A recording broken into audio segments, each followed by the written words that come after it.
এক মাসে 5 বার কারা ছড়াতে চাইছে অশান্তির আগুন?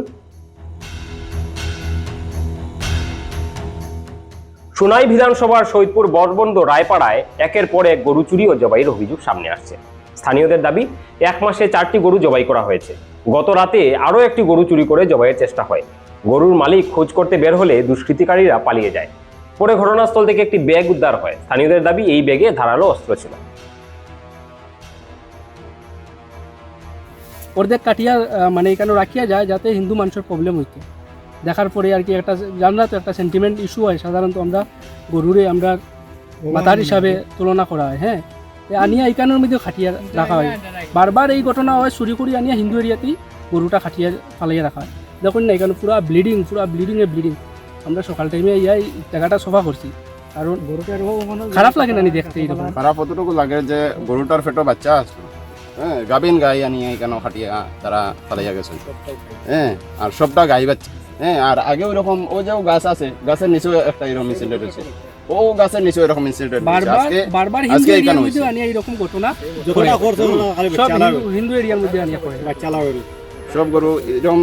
আমরা গোমাতার অত মানরাম, আর আমরা এখানে হিন্দু ফাড়ার মধ্যে এরকম জিনিস যেটা আমরাও দুঃখ লাগে। প্রশ্ন হচ্ছে বারবার একই ঘটনা কেন ঘটছে? কেন একই ধরনের ঘটনা হিন্দু অধ্যুষিত এলাকায় ঘটছে? এটি কি শুধু গরু চুরির ঘটনা, নাকি এলাকায় অশান্তি ছড়ানোর কোনো চেষ্টা? এই প্রশ্নের উত্তর এখন প্রশাসনকেই খুঁজে বের করতে হবে।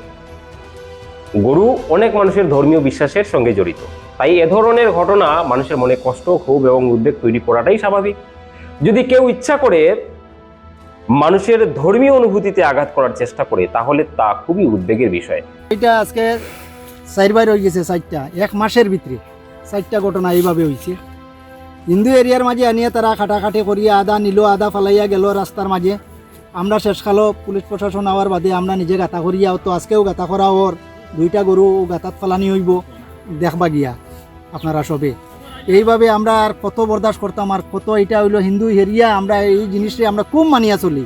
এই মানা অবস্থায় সামনে আমরা 2টা মন্দিরও আছে, তারা এইভাবে ওই রকম করে জায়গা নাই। আমরা খারে কইতাম মন্দির থেকে আধা কিলোমিটার দূরে এই ঘটনাটা হয়েছে। এই জিনিসটা আমরা কইয়া কে বা কারা এই কাজ করছে তা পুলিশের তদন্তেই পরিষ্কার হওয়া উচিত এবং খুব শিগগিরই হওয়া উচিত। এখন সবচেয়ে জরুরি হলো পুলিশ দ্রুত তদন্ত করে দোষীদের শনাক্ত করুক। যদি সত্যি কোনো চক্র এই কাজ করে থাকে, তাহলে তাদের বিরুদ্ধে কঠোর ব্যবস্থা নেওয়া দরকার। কারণ একই ঘটনা বারবার ঘটতে থাকলে এলাকায় ভয়, উত্তেজনা এবং অশান্তি বাড়বে, আর এটা স্বাভাবিক। আইন শৃঙ্খলা বজায় রাখা এবং মানুষের মধ্যে শান্তি ও সম্প্রীতি রক্ষা করার প্রশাসনের দায়িত্ব। তাই এই ঘটনার দ্রুত এবং নিরপেক্ষ তদন্ত করে সত্য সামনে আনা সব থেকে প্রয়োজন এবং এটাই সময়ের দাবি। মানে এই সাইডে হিন্দু পাড়া দেখিয়া তারা গ্রাজমূলক কাম পুরা করে। গ্রাজমূলক এটা গ্রাজমূলক। আর যদি একটা গোমাতা নাইলে কাটিয়া যদি সব অনেক জায়গা মানুষ আছে। লইয়া দিত, রাম রাম, এই জিনিসটা সব জিনিস যদি লইয়া দিত কি, তাইলে আমরা আর চোখও পড়ে না। কিন্তু এই জিনিসটা তারা কিতা করে, খাটিয়া আদা রাখে, আদা লইয়া যায়।